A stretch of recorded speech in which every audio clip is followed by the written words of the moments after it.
Hi everyone. So, I Am the Night premiered its finale tonight, and a lot definitely happened. It was a lot more action-filled, and finally, Fauna met George officially, but not in a good way, which we were kind of expecting that.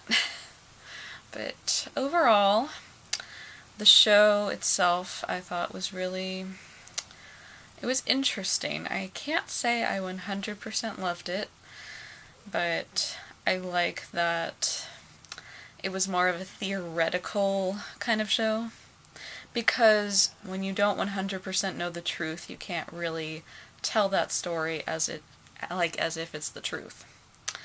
That's how I'm choosing to look at it. That's just my opinion.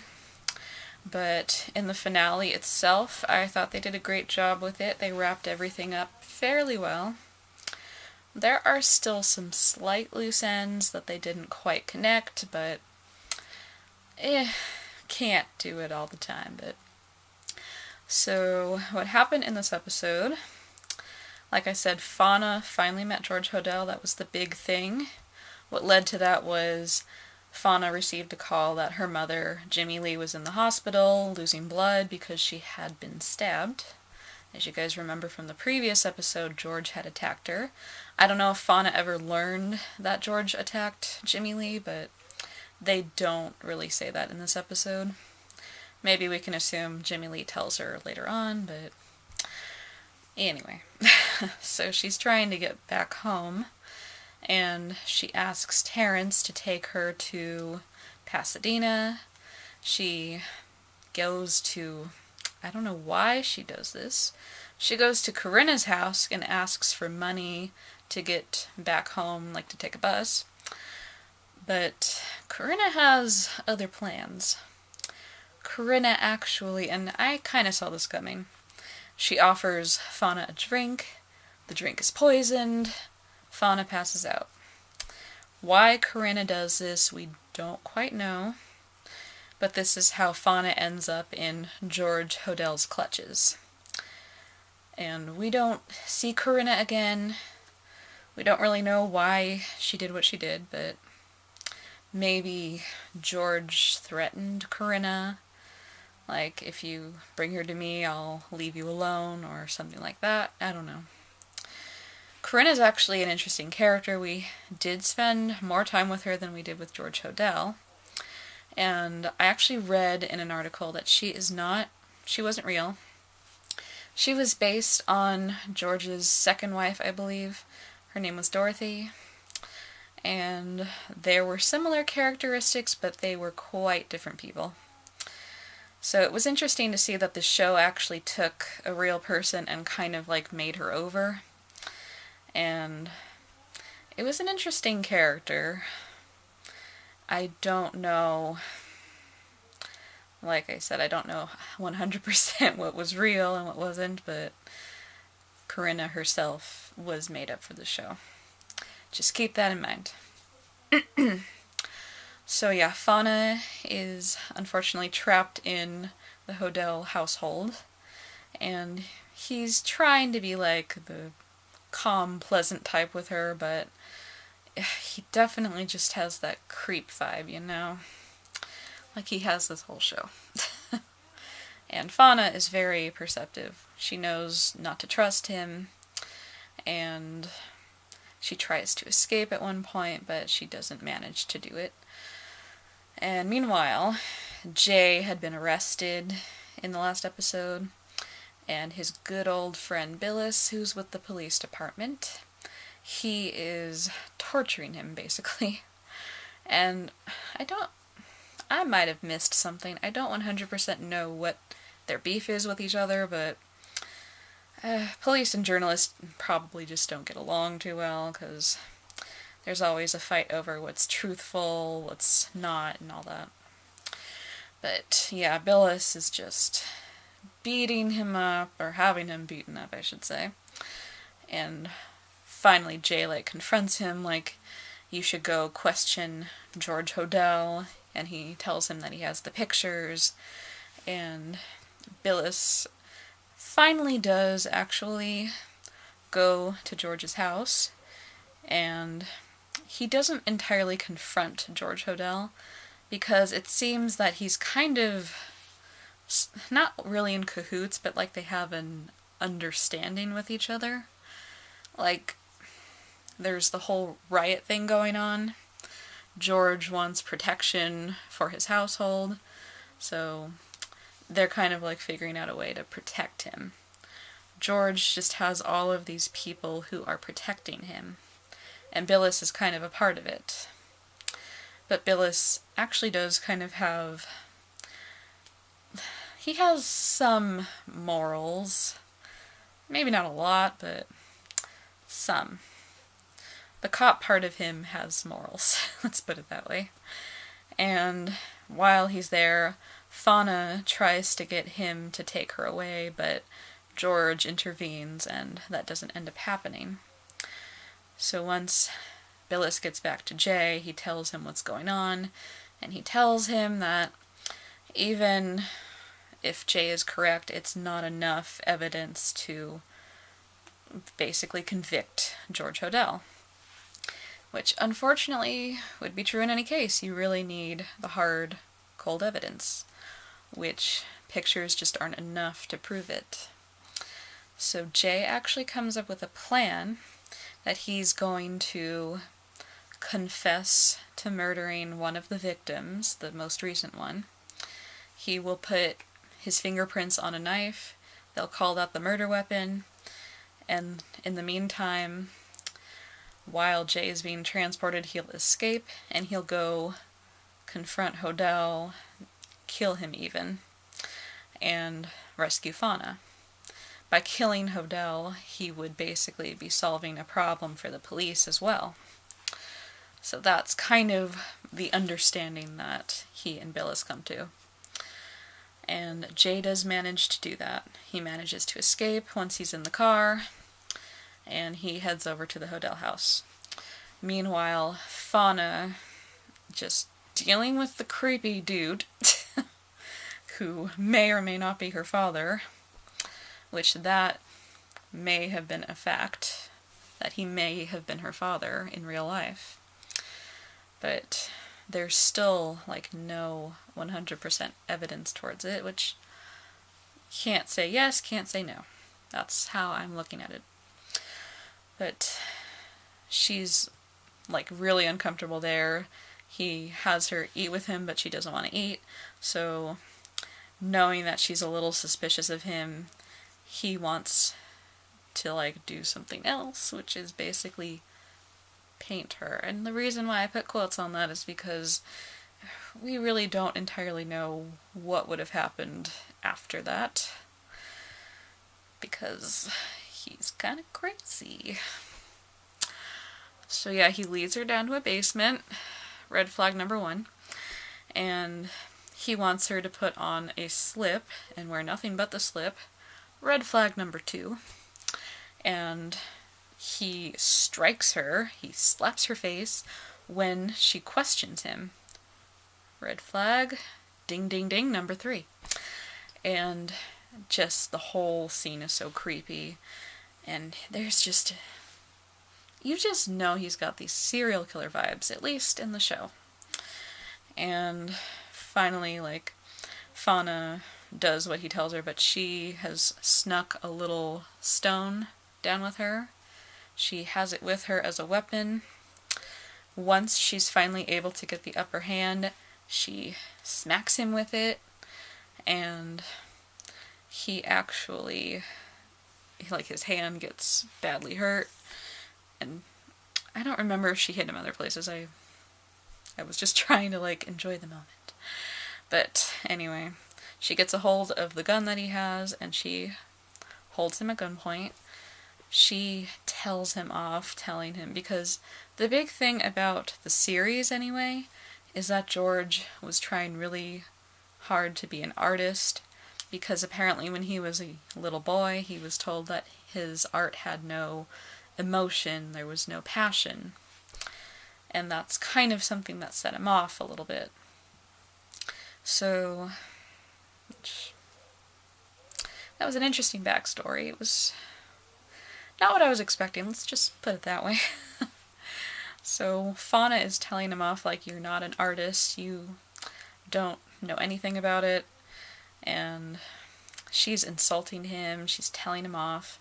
She has this moment where she could easily kill him, and you look at her eyes, like there's a big close-up of her eye, like she's about to turn killer on him, but she turns the table and she's like, no, I'm not going to do it, because I am not your daughter. And she basically kind of finds her identity in this moment. She realizes that she is going to choose not to be like George Hodel. And she tells him that Jimmy Lee is her mother and that is who her parent is. So she has accepted basically to go back to her old life, and that she isn't going to try to follow the past anymore. So I thought that moment was really well done. Like, the build-up was really good, and just that moment for Fauna herself, that realization, that was a great scene. So yeah, she lets George Hodel go. Jay does get there, but unfortunately George has escaped in the meantime, and he and Fauna leave the house, and they have like a small little conversation, and Jay tells her that he has to go, he can't stay around anymore, and she tells him to send a postcard so she'll know how to write to him. And yeah, they just walk away on those terms. So I like that we didn't get to spend a lot of time with them, which I would have loved to see more development with their characters. But I feel like despite that we didn't get that time, they managed to get them to the point that they needed to get them to in this episode. And I like that it was more of a friendship.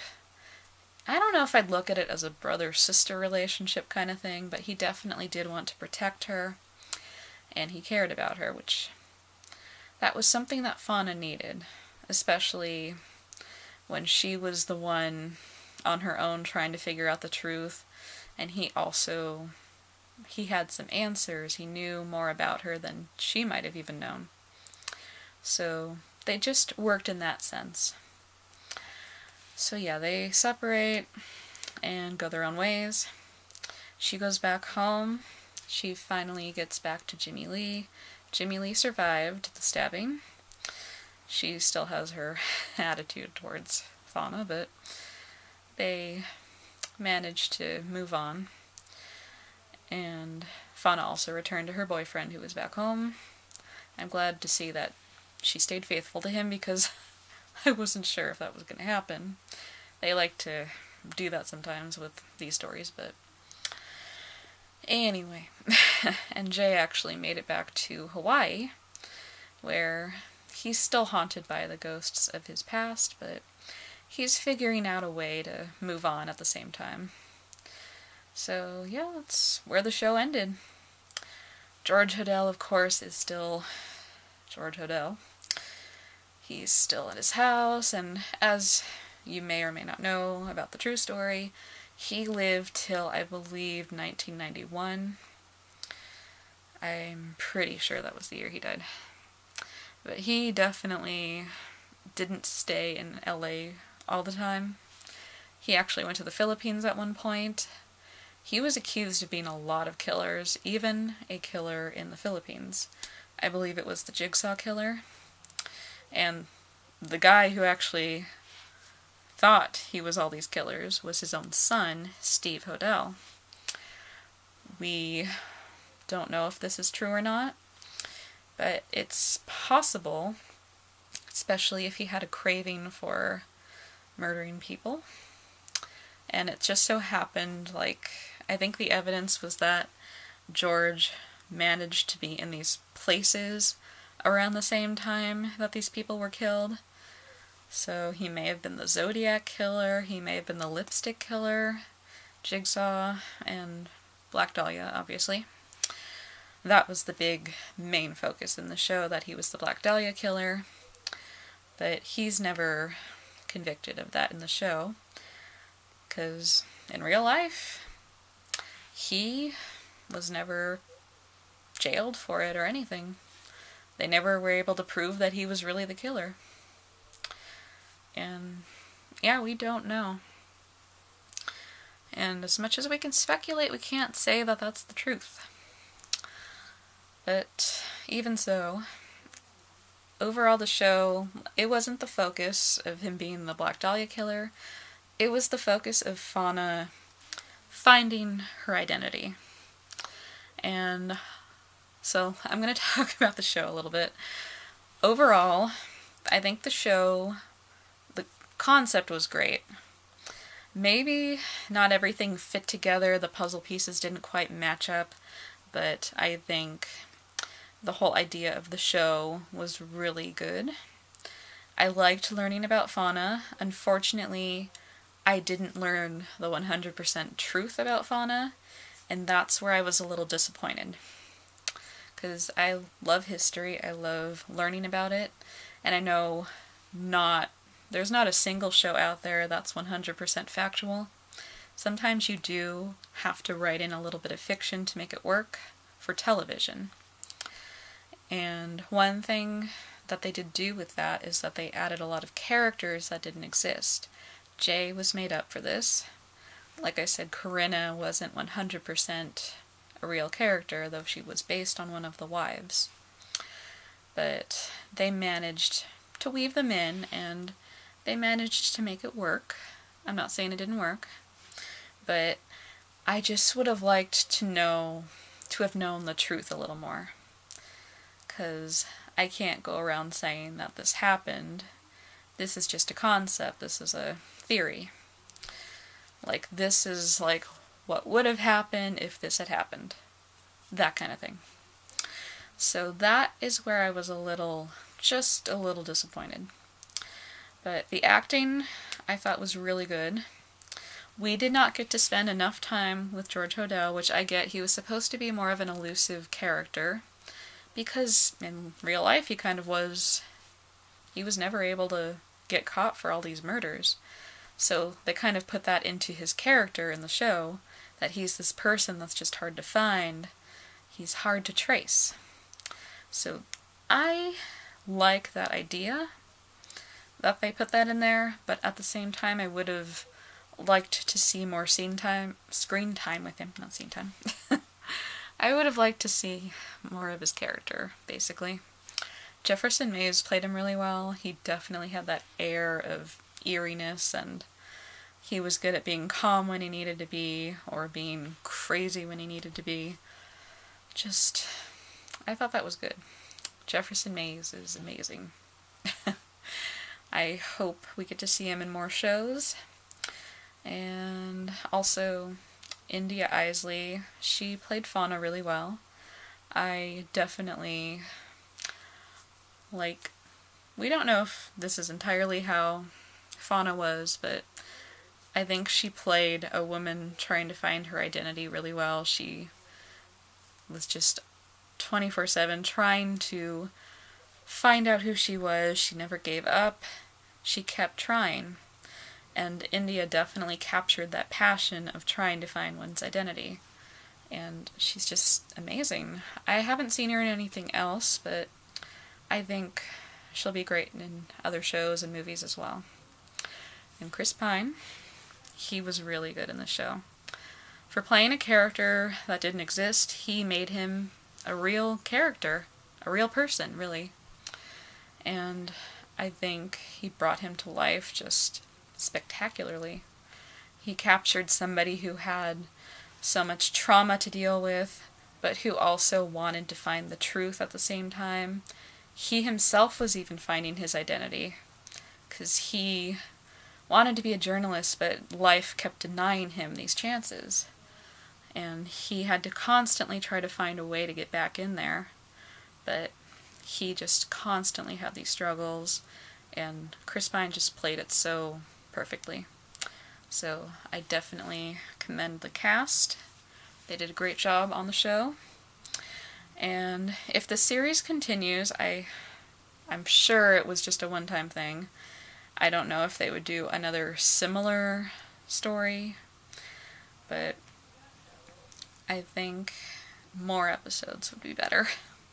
Because 6 just honestly wasn't enough for me, and I think possibly because they didn't think they had enough to work with, but maybe there could have been more. I'm just saying. That's just my perspective. But I think the show overall was good. I'd give it maybe I want to give it a B+. It's close to an A-, but just because I was a little disappointed with there being too much fiction, to the point where I just didn't know what was truth and what wasn't. And that's just my opinion. If you guys had any other thoughts, please let me know. I would love to talk about the show. And yeah, just tell me what you guys thought of the finale. Were you disappointed? Were you surprised? Were you, as the word goes, satisfied with the finale? And yeah, just give me your comments.